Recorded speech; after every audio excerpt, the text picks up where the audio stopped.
अस्सलाम वालेकुम नाजरीन, आज मैं आपसे सूद के बारे में बात करने जा रहा हूँ। सूद एक ऐसी चीज है जिसके बारे में अल्लाह ने फरमाया है कि ये अल्लाह और अल्लाह के रसूल के साथ जंग है।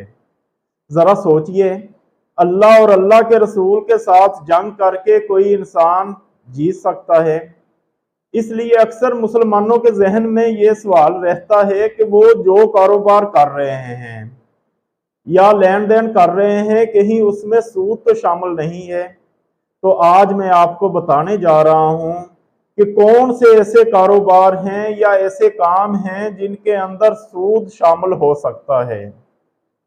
नाजरीन, मैं आपके सामने मिसाल पेश करूंगा हजरत उमर रजी अल्लाह ताला अन्हो की। हमारे दूसरे खलीफा अमीरुल मोमिनीन हजरत उमर रजी अल्लाह ताला अन्हो से किसी शख्स ने आके सवाल किया, या अमीरुल मोमिनीन, मैं फलां कारोबार शुरू करने लगा हूं, मुझे बताइए कि इसमें सूद शामिल है या नहीं। तो हजरत उमर रजी अल्लाह ताला अन्हो ने एक तारीखी जवाब दिया और सूद का मसला ही हल कर दिया।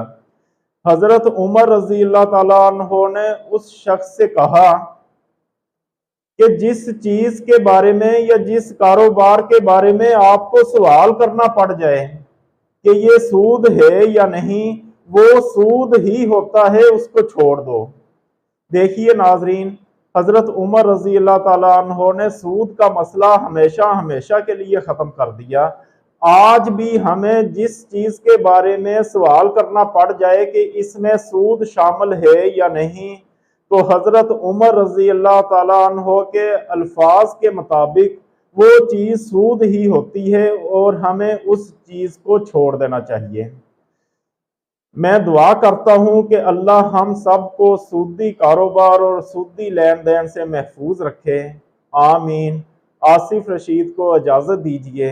अल्लाह हाफिज।